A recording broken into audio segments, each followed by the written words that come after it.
unsurprisingly, we're going to start with expected goals because Dušan Vlahović, his non-penalty XG at present, at the time of recording, is 10.4, which is the joint fifth highest in Serie A behind Cristiano Ronaldo, Romelu Lukaku, Lautaro Martinez, Zlatan Ibrahimovic, and level with Edin Dzeko. So, Steve, just rattling off those names there, not exactly an insignificant list. These are the bastions of strikerhood. I mean, that's not even a word, but they've been excellent over the past decade or so.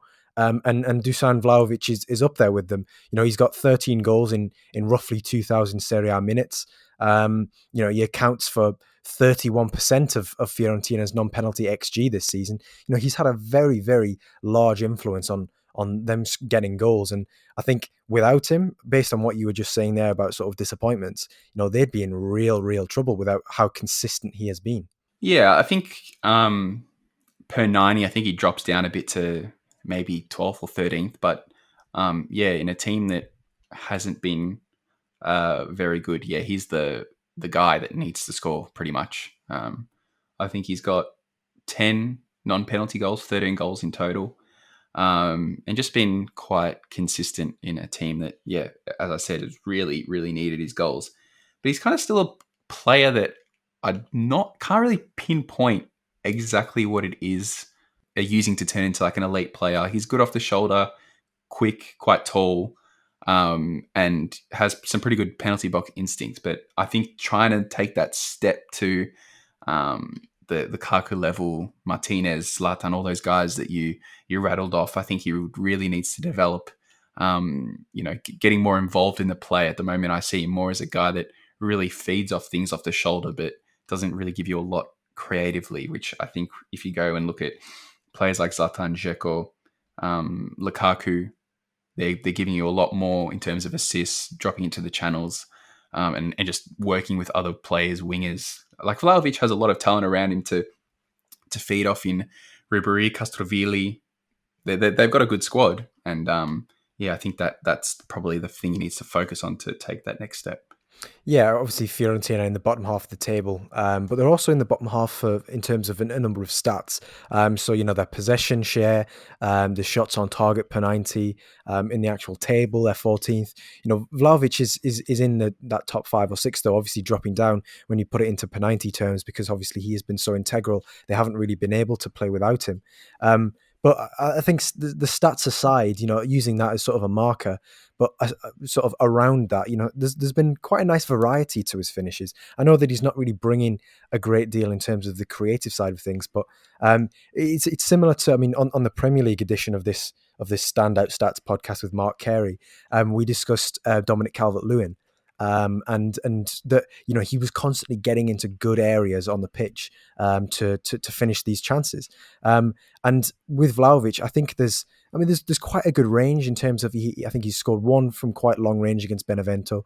Quite a lot of them have been one touch, in transition. He scored a delightful chip against Juventus. That's probably that one then. I'm thinking of, not Benevento. No. There is one against Benevento from like 35 yards that he smacked it. But there's another chip that he did from inside the box against Juventus that was quite nice as well. He's got a pretty good left foot. Yeah.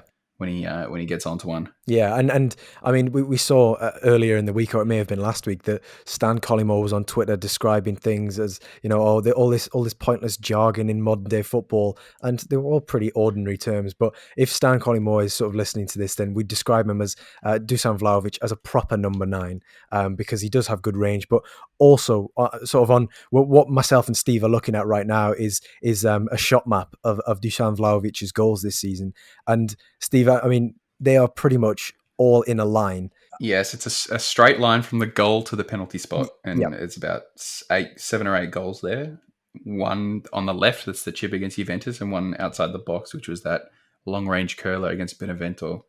But yeah, that's kind of where you want your striker to be. I think a few of those were finishes from rebounds, a few cutbacks, but he's always getting in really good positions off the last man's shoulder. I think he times his runs quite well. So in that sense, playing in a bad team and putting up these numbers is quite impressive. What I'm going to describe this as, and I've patented this description of Dušan Vlahović's goals this season, I'm going to call it a breadcrumb trail. from the penalty spot to the center of the goal, because it just looks. Steve, are you going to disagree with me here? I can hear you sighing. Is this a bad way of No, it's where he terming it? feasts. It's, It's where he oh, feasts. right. So Okay, I see where we're going now. As soon as I mentioned souvlaki's, that now we've got food on the brain. breadcrumbs.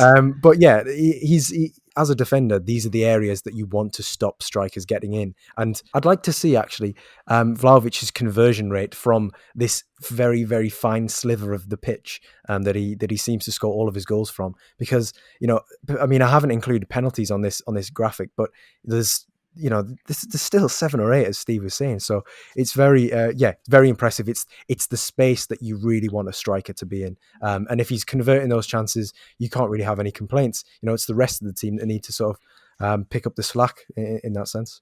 Well, yeah, if you've got a guy scoring 30% of your goals, it's hard to say that he's the main problem, I guess. I don't think he's any problem. I think he's the saviour, to be honest. But yeah, Vlahovic has been excellent for Fiorentina this season.